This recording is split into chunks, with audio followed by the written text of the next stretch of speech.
നമുക്ക് അല്പസമയം ബാലാജിയുടെ മധുരം നുകരാം. ഹായ്, ഹലോ, നമസ്കാരം. മധുരം ഇഷ്ടപ്പെടാത്ത മലയാളികൾ ഉണ്ടാവില്ല അല്ലേ?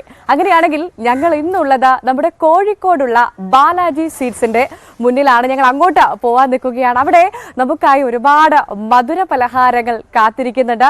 എന്തൊക്കെയാണ് ഇവിടുത്തെ സ്പെഷ്യൽ എന്ന് നോക്കാം. പ്രത്യേകിച്ചും കോഴിക്കോട്ടുകാരെ കുറിച്ച് പറയണ്ടല്ലോ അല്ലേ? അവരെല്ലാവരും ഭയങ്കര മധുരപ്രിയരാണ്. അപ്പോൾ നമുക്ക് നേരെ ബാലാജി സ്വീറ്റ്സിലേക്ക് പോവാം. എന്തൊക്കെയാണ് നമുക്ക് അവിടെ ഇന്ന് ഉള്ളത് നോക്കാം അല്ലേ? ഓക്കെ.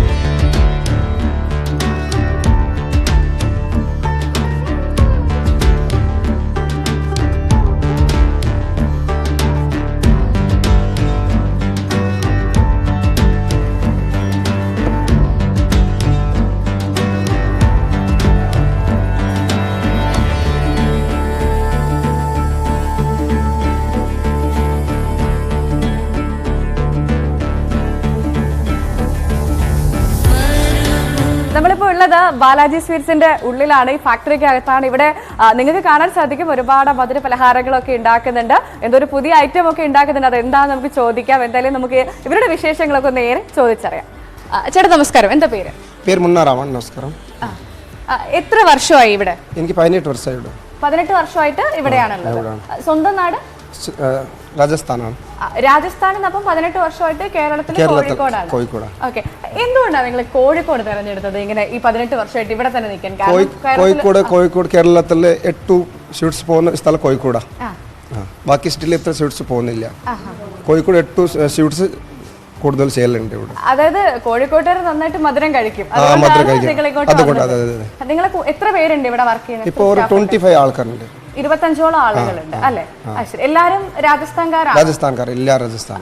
എന്തൊക്കെ സ്വീറ്റ്സ് ഇവിടെ ഉണ്ടാക്കുന്നത്? ലഡു, ഗീ പാക്ക്, മൈസൂർ പാക്ക്, ജിലേബി, പിന്നെ പാൽ ഐറ്റം, കേസു ബർഫി, ഇവിടെ പല സാധനം ഉണ്ടാക്കുന്നുണ്ട് നമ്മൾ. കൂടുതലും ഈ പാൽ ഐറ്റം കൂടുതൽ പോകുന്നുണ്ട്. കൂടുതൽ ആളുകൾ ഏറ്റവും കൂടുതൽ വാങ്ങുന്നത് ഏതാണ്? പാൽ ഐറ്റം. നിങ്ങളുടെ സ്പെഷ്യൽ എന്താണ്? സ്പെഷ്യൽ മിൽക്ക് കേക്കാണ് നമ്മള്. മിൽക്കാണ്. ഓക്കെ. ഇവിടെ വന്നിട്ടാണോ മലയാളം പഠിച്ചത്? നന്നായിട്ട് മലയാളം സംസാരിക്കുന്നുണ്ടല്ലോ.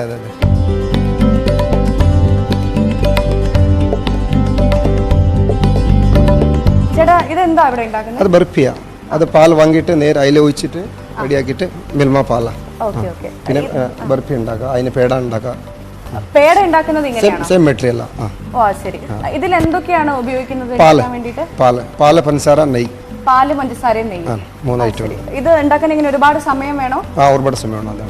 ചേട്ടാ ഇപ്പൊ ഒരുപാട് ഐറ്റം കാണുന്നുണ്ട്. ഇതൊക്കെ ഇങ്ങനെ ഇന്ന് രാവിലെ പ്രിപ്പയർ ചെയ്തതാണ്? ഓക്കെ. ഇതിന്റെയൊക്കെ പേരൊന്ന് പരിചയപ്പെടുത്തി. അത് ബദാം ബിസ്കിറ്റ്, അത് സ്ട്രോബെറി കേക്ക്, അത് ലഡു, അത് മവ ബാട്ടി, മറ്റേ പേട, അത് ചംചം, മറ്റേ കാജു ബർഫി, അത് കേസരി ടിക്കി. ഇതൊരു വെറൈറ്റി ആണല്ലോ? ഇത് ഞാൻ കണ്ടിട്ടില്ല. ഇത് സ്പെഷ്യൽ ആണ് നമ്മളെ. സ്പെഷ്യൽ ആണ്. ഓക്കെ. എന്താ ഈ സ്പെഷ്യലിന്റെ പ്രത്യേകത? സ്ട്രോബെറി ടേസ്റ്റ് ഉണ്ട് അതില്. ചേട്ടാ ഇതിപ്പോ എന്താ ഉണ്ടാക്കുന്നത്? ഇത് ഗുലാബ് ജാമുൻ ഉണ്ടാക്കുന്നത്. ഗുലാബ് ജാമാണ്. ഓക്കെ. ഇത് എന്തൊക്കെയാ സാധനങ്ങൾ? ഇത് മിൽക്കിൽ പാലിലാണ് ഗുലാബ് ജാം ഉണ്ടാക്കുന്നത്. ഇപ്പൊ നിങ്ങൾ എന്താ ഇവിടെ ചെയ്യുന്നത്? ഇവിടെ ഇപ്പൊ ഗുലാബ് ജാമുൻ പണി ചെയ്യുന്നത്. ഇത് പൊടിയിൽ കോവ ഉണ്ടാക്കി അടുപ്പുണ്ട്, കോവ ഉണ്ടാക്കിയിട്ട് ഇതുണ്ടാക്കി. ഓക്കെ. അപ്പം പാല് കൊണ്ട് ഇങ്ങനെ ഒരു സംഭവം ഉണ്ടാക്കിയിട്ട് ഇത് പിന്നെ എണ്ണയിൽ നല്ല ഇടാം.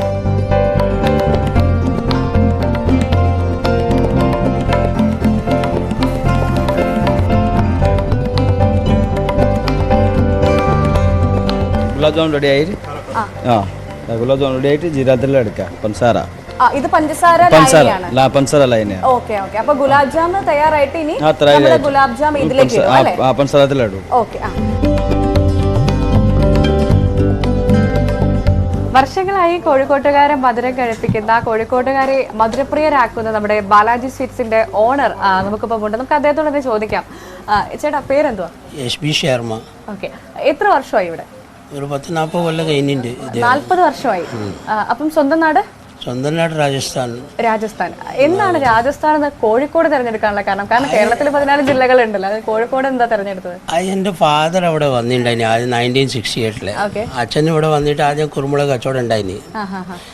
അത് കഴിഞ്ഞിട്ട് പിന്നെ കുരുമുളക് കച്ചവടം ഇവിടെ നിന്നൊക്കെ മാർക്കറ്റൊക്കെ പോയിന്. അപ്പോൾ ഫാദറിന് ഒരു ഐഡിയ ഉണ്ടായിന് ഇവിടെ നോർത്ത് ഇന്ത്യൻ സ്വീറ്റ്സ് തുടങ്ങാമെന്ന്.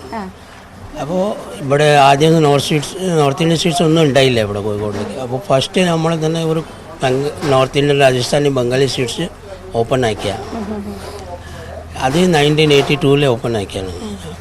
കുരുമുളക് ബിസിനസ്സൊക്കെ കഴിഞ്ഞിട്ട് പിന്നെ ഈ ബിസിനസ് തുടങ്ങി. സ്റ്റാർട്ടിങ്ങിൽ നമുക്ക് ഇങ്ങനത്തെ കുറേ ബുദ്ധിമുട്ടുണ്ടായിന്.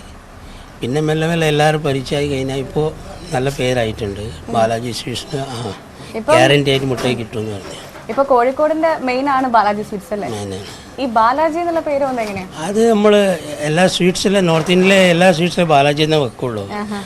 നോർത്തിലെ എല്ലാം പോയാൽ ബാലാജി സ്വീറ്റ്സിനെ വെക്കുള്ളൂ. അത് തിരുപ്പതി ബാലാജിന് പേരുണ്ടാവില്ല, ആ ബാലാജിനെ വെക്കുള്ളൂ എല്ലാവരും. ഇങ്ങനെ കാത്തു നിന്ന് സാധനം വാങ്ങാൻ മാത്രം എന്ത് പ്രത്യേകതയാണ്? നല്ല ക്വാളിറ്റി, നല്ല പ്യുവർ സാധനം, പ്യുവർ മിൽക്കിൻ്റെ ഐറ്റംസ്. അതിൽ ഒരു ഗ്യാരണ്ടി ആയിട്ട് ഒരു മിക്സിങ് ഒന്നും ഉണ്ടാവില്ല. ഗ്യാരണ്ടി ആയിട്ട് പ്യുവർ സാധനം ഉണ്ടാവും.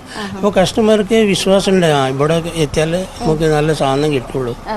അങ്ങനെ ആയിട്ട് കാത്തിരുന്നിട്ട് വാങ്ങിയിട്ട് പോകും. പതിറ്റാണ്ടുകളായി കോഴിക്കോട്ടുകാർക്ക് മധുരമാവുകയാണ് ബാലാജി സ്വീറ്റ്സ്. ബാലാജി സ്വീറ്റ്സിനെ സംബന്ധിച്ച് കോഴിക്കോടിനെ സംബന്ധിച്ച ബാലാജി സ്വീറ്റ്സും എന്നും മെയിനാണ്. അതെന്തായാലും അങ്ങനെ തന്നെ മുന്നോട്ട് പോകട്ടെ. നമുക്ക് നാളെ മറ്റൊരിടത്ത് നിന്ന് പുതിയ വിശേഷങ്ങളുമായി വീണ്ടും കാണാം. ടാറ്റ.